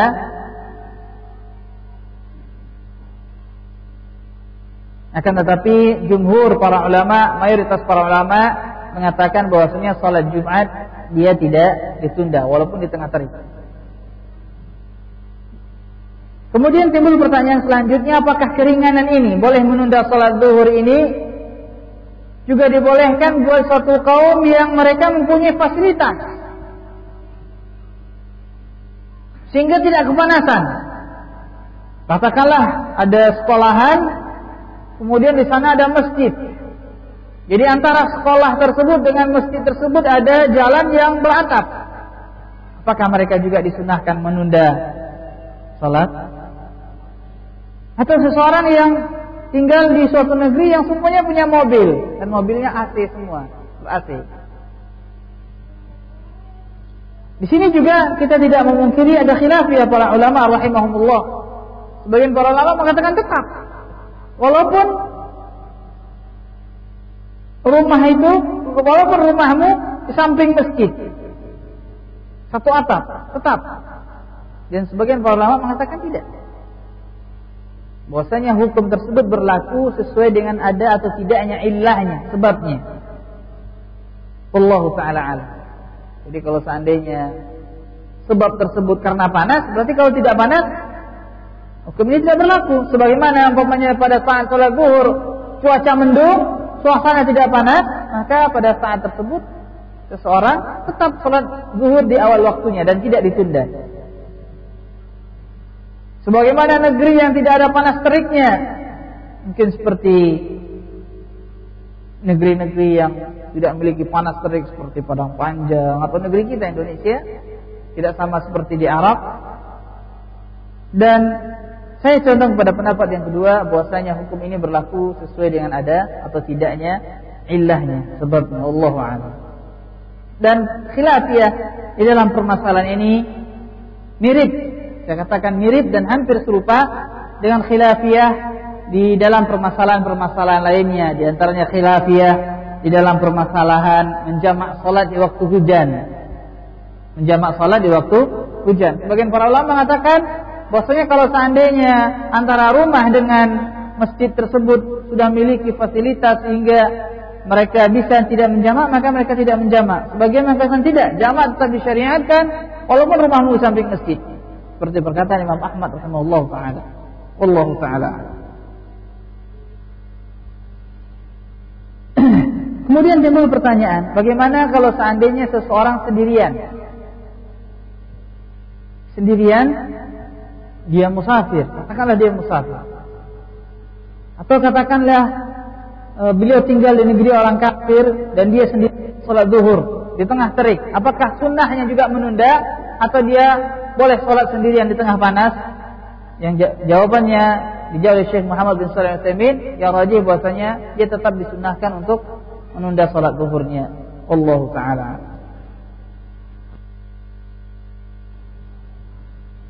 Hadis nomor 435, 436, 437, 438.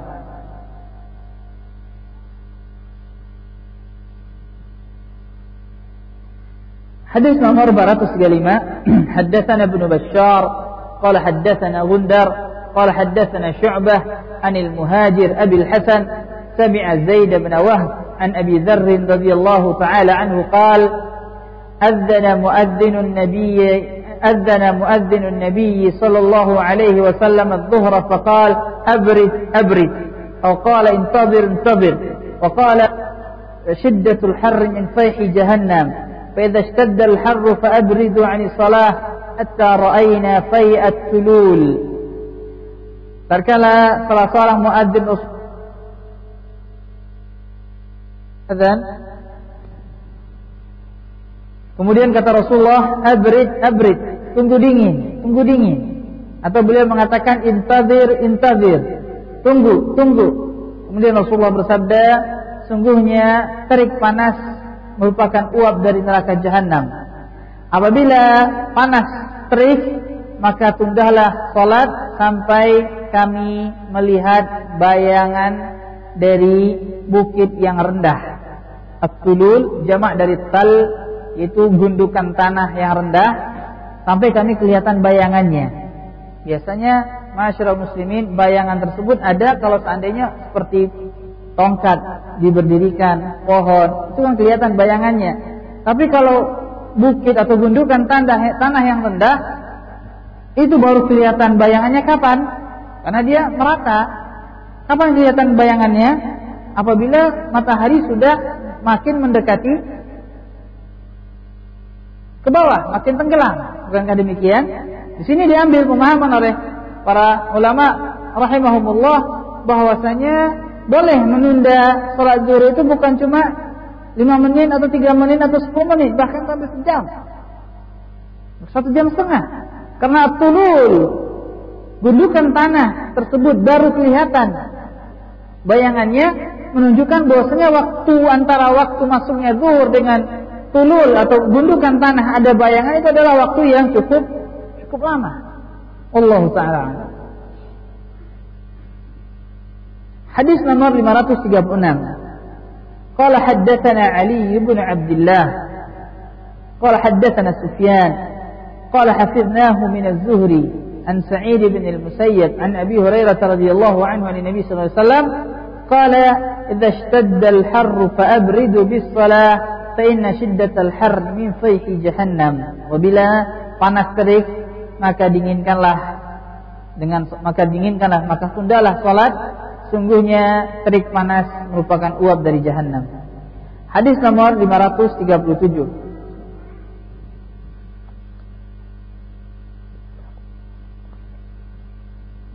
Washtakatin naru ila rabbiha faqalat ya rabbi akala ba'di ba'dha fa'adhina laha binafasain nafasin fi ash-shita' wa nafasin fi as-sayf fahuwa ashaddu ma tajiduna min al-harr wa ashaddu ma tajiduna min az-zamharir. Neraka mengadu kepada Rabbnya. Dia berkata, wahai Rabbku, sebagian dariku telah memakan bagian lainnya. Ini adalah gambaran dahsyatnya neraka. Dan kita tidak bisa mengkiaskannya dengan api dunia. Tidak bisa mengkiaskannya dengan api dunia dan tidak bisa dicerna oleh akal kita. Karena akal kita biasanya bisa mencerna kalau seandainya sesuatu tersebut ada di dunia, kan begitu. Nah, neraka nggak ada di dunia, maka nggak bisa kita mencernanya dengan begitu saja. Yang bisa yaitu menerimanya dengan iman. Sebagian dariku telah makan sebagian lainnya. Saking ganasnya neraka, saking makan. Fa'adina laha binafasain, maka Allah memberikan izin neraka memiliki 2 nafas. Nafas di musim dingin dan nafas di musim panas. Maka engkau mendapatkan dia lebih panas di musim panas dan lebih dingin daripada zamharir, dari yang lebih paling dingin di neraka. Ma'asyiral muslimin, seperti demikian sifatnya. Hadis nomor 538. قال حدثنا عمر بن حفص قال حدثنا أبي قال حدثنا الأعمش قال حدثنا صالح قال حدثنا أبو صالح عن أبي سعيد الخدري رضي الله تعالى عنه قال قال رسول الله صلى الله عليه وسلم أبردوا بالظهر فإن شدة الحر من فيح جهنم. Rasulullah bersabda, tundahlah salat zuhur, sungguhnya terik panas dari uap neraka Jahannam. Di dalam hadis ini, ma'asyiral muslimin wal muslimat rahimakumullah, kita mengambil beberapa faedah dan dengannya kita tutup kajian kita. Faedah yang pertama,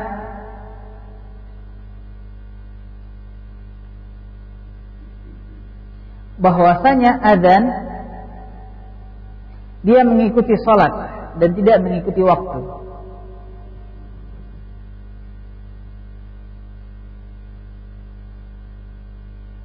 Azan mengikuti salat dan tidak mengikuti waktu.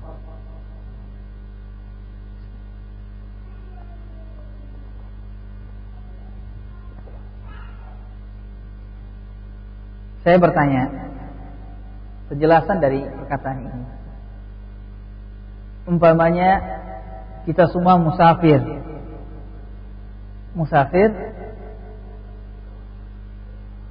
Tentunya musafir tatkala kita hendak melaksanakan sholat berjamaah, tentu kita bisa melaksanakan berjamaah. Datang waktu zuhur. Waktu zuhur jam berapa? Anggap jam 12 ya, jam 12. Waktu zuhur jam 12. Tapi kita sudah mufakat mau sholat zuhur sekitar jam 1.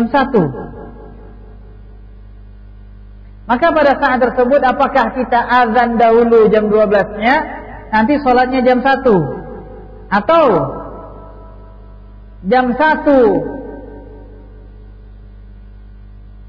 kita azan dan kita langsung sholat? Jawabannya yang mana? Yang kedua. Jawabannya yang kedua.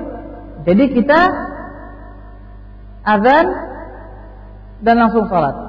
Langsung sholat yaitu berdekatan dengan waktu sholatnya, karena azan mengikuti waktu sholat.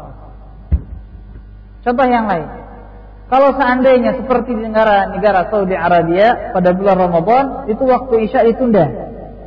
Isya jam 8, sama seperti kita di sini. Isya ditunda.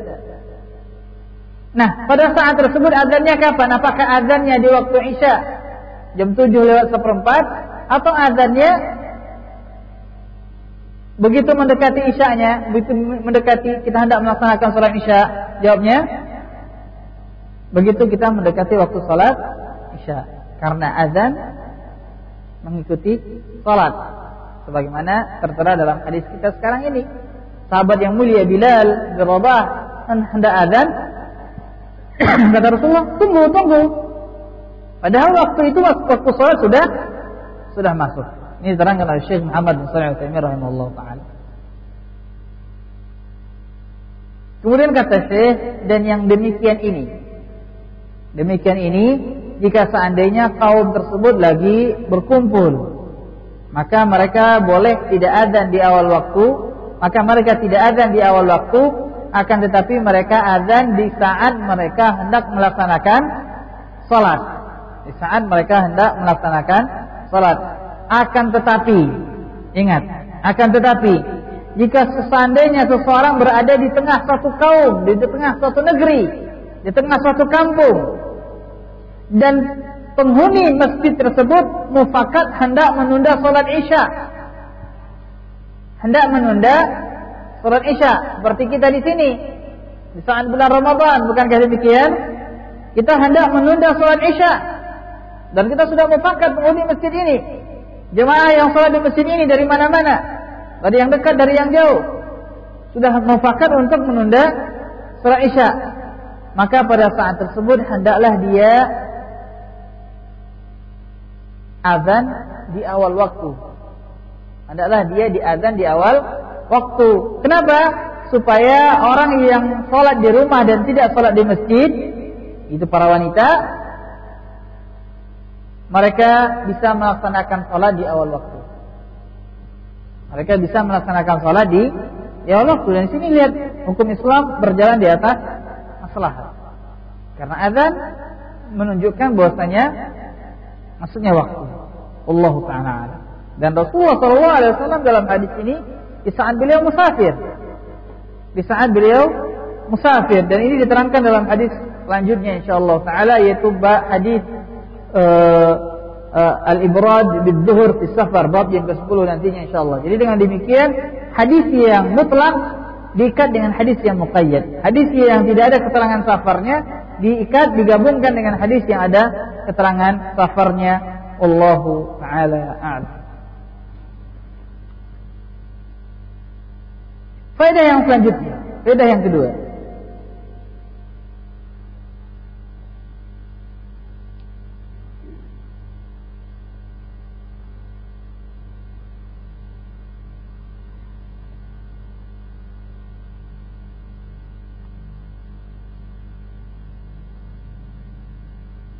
Bahwasanya azan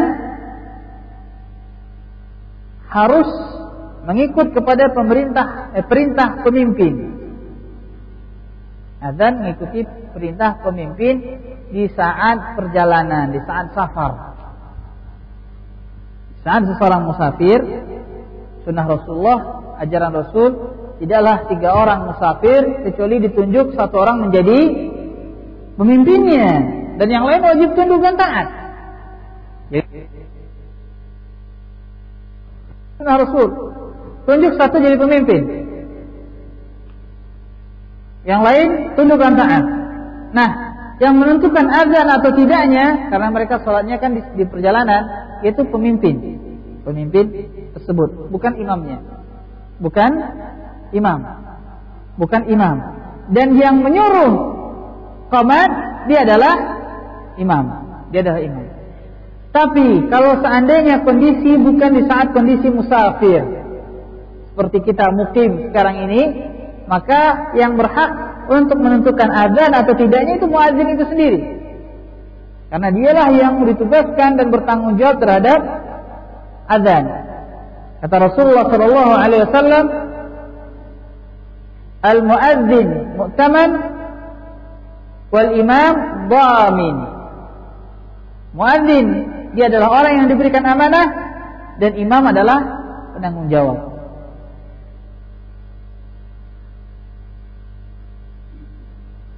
Apabila di saat kondisi mukim seperti ini, maka petugas muadzin dia yang bertanggung jawab, mau azan, mau dia tunda sebentar, atau dia mau percepat selama dalam waktunya, tidak keluar waktu dan tidak sebelum waktu, maka itu adalah hak muadzin. Dan imam tidak bisa tunda azan, imam tidak bisa. Tapi iqamah dia adalah perintah daripada imam. Kata imam, dirikan salat, maka dirikan salat. Kalau seandainya imam mengatakan jangan dirikan salat, maka jangan dirikan salat. Dan di sini muadzin nggak bisa seenaknya. Imam belum datang, dia sudah qomat sendirian, karena muadzinnya mau pergi lagi, mau pergi kuliah.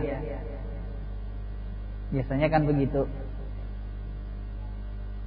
Karena para muadzin di masjid-masjid kita biasanya masih kuliah.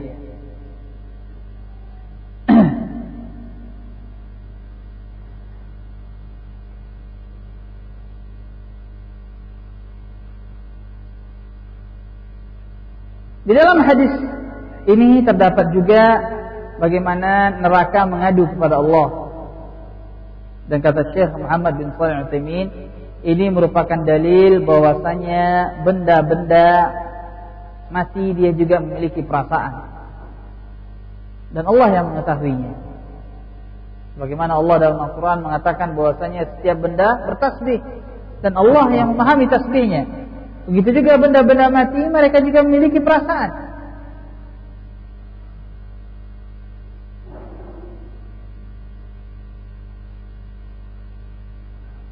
Dan hadis yang menerangkan hal ini banyak. Di antaranya Rasulullah bersabda bahwasanya gunung Uhud ini adalah gunung yang cinta kepada kita dan kita cinta kepadanya. Allahu Akbar. Gunung Uhud cinta kepada kaum muslimin yang berperang menghadapi orang-orang musyrikin dan seluruh kaum muslimin memiliki perasaan. Tatkala Rasulullah sallallahu alaihi wasallam ceramah, menyampaikan khutbah di atas potongan pohon. Beliau berdiri di atasnya dan menyampaikan khutbah. Kemudian datang salah seorang sahabat, dibuatkan mimbar buat Rasul, sehingga akhirnya Rasulullah pindah dari khutbah di atas potongan pohon tersebut kepada mimbar. Begitu Rasulullah pindah, menangis itu pohon. Subhanallah, menangis sampai dirangkul oleh Rasulullah sallallahu alaihi wasallam. Dan Rasulullah diberikan mukjizat oleh Allah Subhanahu wa taala sehingga tangisan pohon tersebut terdengar oleh para sahabat Rasulullah sallallahu alaihi wasallam. Begitu cintanya kepada Rasul. Tapi sebagian kaum muslimin amat kecil kecintaannya kepada Rasulullah sallallahu alaihi wasallam.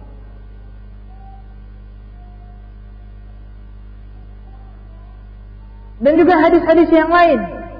Di antaranya hadis bencinya benda-benda terhadap sebagian manusia. Bukankah dalam hadis diterangkan wanita mana yang memakai wangi-wangian lalu dia keluar dari rumahnya kecuali dia dilaknat oleh seluruh batu-batuan dan hewan-hewan yang dia lewati kecuali dia melaknatnya. Allahu Akbar. Bentuk kebencian. Dan doa hewan-hewan terhadap orang yang alim, bentuk cintaan kepada mereka. Dan doa buat para muadzin bahwasanya seluruh tumbuh-tumbuhan, seluruh benda-benda yang mendengar suara lantunan para muadzin meminta ampun buat para muadzin tersebut. Dan banyak lagi dalil-dalil yang lain, akan tapi ini adalah permasalahan yang tidak bisa cuma akal yang berbicara, tapi dia adalah keimanan. Keimanan sesuai dengan hadis Rasulullah sallallahu alaihi wasallam. Sebagaimana faidah selanjutnya yaitu perkataan Rasulullah sallallahu alaihi wasallam bahwasanya panas, teriknya panas tersebut merupakan uap dari neraka. Ini kan secara akal mungkin akan ditentang. Panasnya hari ya karena matahari, bukan karena neraka, kan begitu? Iya, kita jawab bahwasanya sebab tersebut adalah dua. Sebab hissi, sebab secara langsung, ya memang dari matahari. Tapi ada sebab yang diterangkan oleh syariat yang kita wajib beriman dengannya. Sebab yang diterangkan oleh syariat yang kita wajib beriman dengannya. Kata Rasulullah, dia uap dari neraka. Kita imani dia uap dari neraka. Dan mungkin saja melalui perantara matahari. Wallahu a'lam. Dan kita beriman. Sebagaimana juga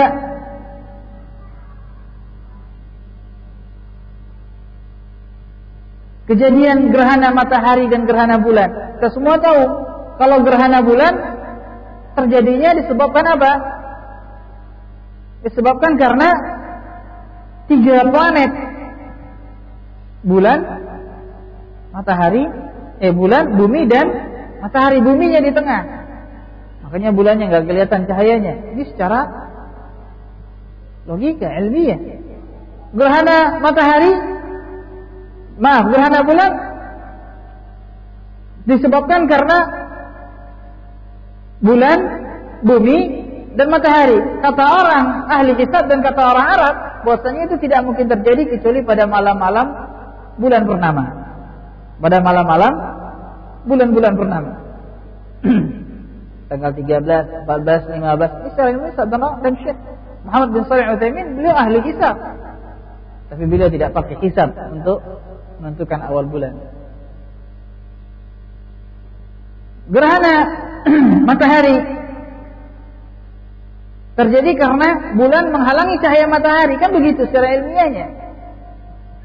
Dan ini tidak akan mungkin terjadi kecuali pada tanggal 28, 29, 30.